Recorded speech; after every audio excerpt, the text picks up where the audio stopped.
When Casper premiered in 1995, it was marketed as a whimsical family comedy starring a friendly ghost, but beneath its pastel-colored visuals and slapstick humor lies a surprisingly dark foundation. The film opens not with playful antics, but with death.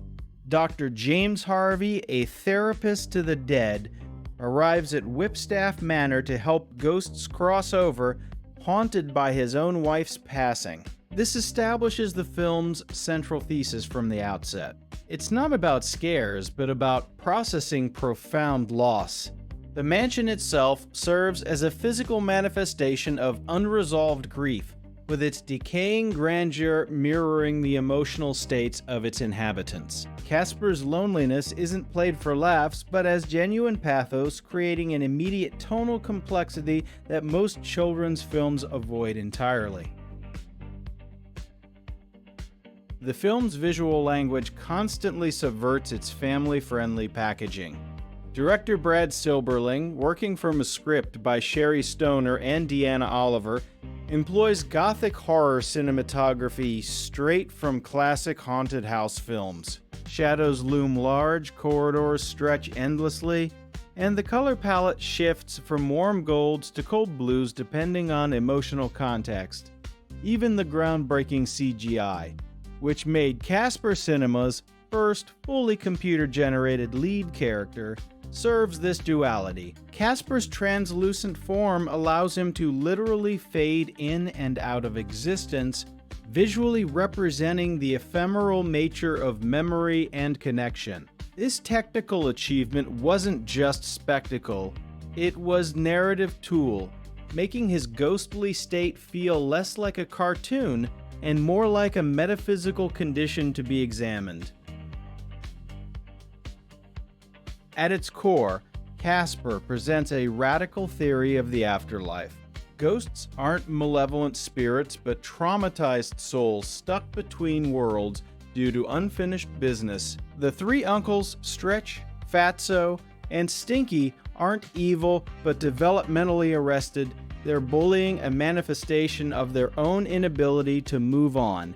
Dr.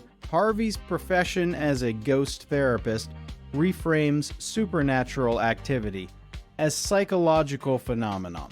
This therapeutic approach to haunting suggests that what we call ghosts are merely emotional residues, patterns of energy formed by intense feeling. The film implies that healing, not exorcism, is what allows transition, making it one of cinema's most compassionate portrayals of the paranormal, as intrinsically linked to human psychology.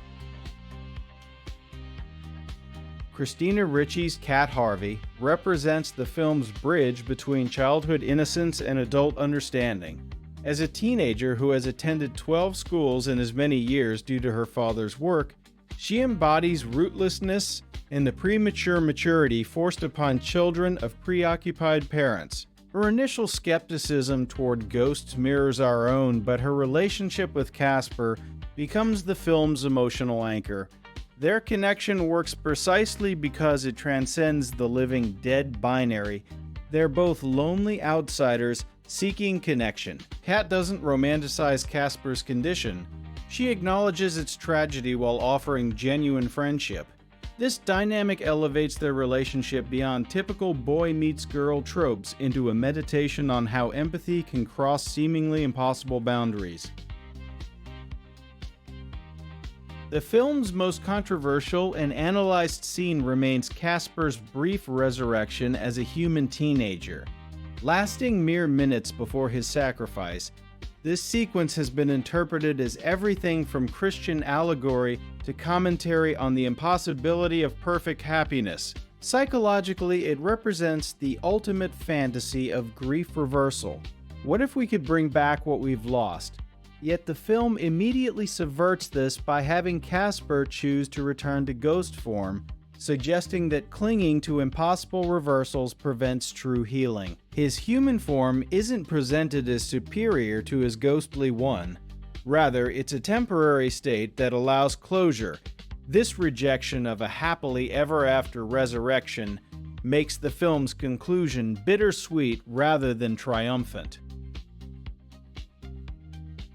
Bill Pullman's Dr. James Harvey provides the adult perspective on grief that balances Kat's youthful resilience. His obsession with contacting his deceased wife isn't portrayed as noble but as pathological avoidance.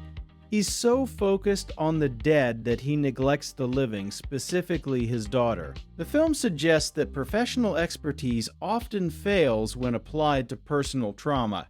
Harvey can help other ghosts move on but remains stuck himself.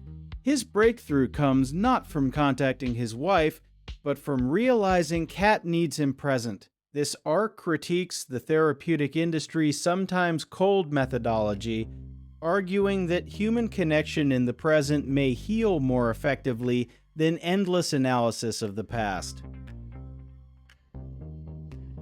Whipstaff Manor functions as more than setting. It's a character in its own right, with architectural psychology reflecting its occupants' minds.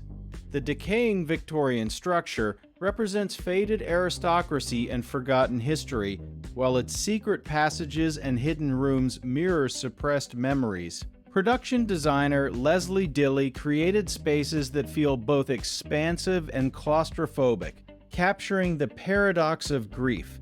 It makes the world feel enormous in its absence, yet suffocating in its presence. The mansion's transformation from haunted house to home parallels the characters' emotional journeys, with light gradually replacing shadow as they process their losses. This environmental storytelling makes the setting emotionally legible without exposition.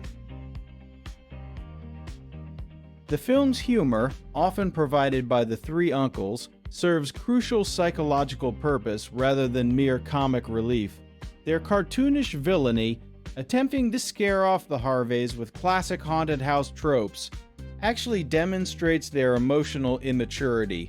They're stuck in a juvenile state, both literally as ghosts and metaphorically as personalities. Their eventual redemption comes not through becoming good, but through accepting their situation and finding purpose within it. This suggests that healing doesn't always mean dramatic transformation. Sometimes it means making peace with who you are, limitations included. Their arc complements Casper's more spiritual journey with a grounded message about self-acceptance. Casper's backstory, revealed in fragments, adds profound tragedy to his cheerful exterior. He died as a sickly child, his life cut short before experiencing adolescence. This explains his immediate connection to Kat. She represents the life he never had. His ghostly existence becomes a metaphor for arrested development, forever stuck at the age of his death. Yet the film avoids painting him as purely pitiable. His optimism, despite his circumstances, suggests resilience rather than denial. This complexity makes him one of cinema's most nuanced supernatural beings, neither fully tragic nor comic, but authentically human in his contradictions. His journey isn't about moving on, but about finding meaning within stasis. Ultimately, Casper endures not as a children's ghost story, but as a mature exploration of how we live with loss. Its final message isn't that ghosts should move on, but that the living must learn to carry memory without being consumed by it. The Harveys don't exercise Whipstaff Manor. They make it a home, integrating the past rather than erasing it.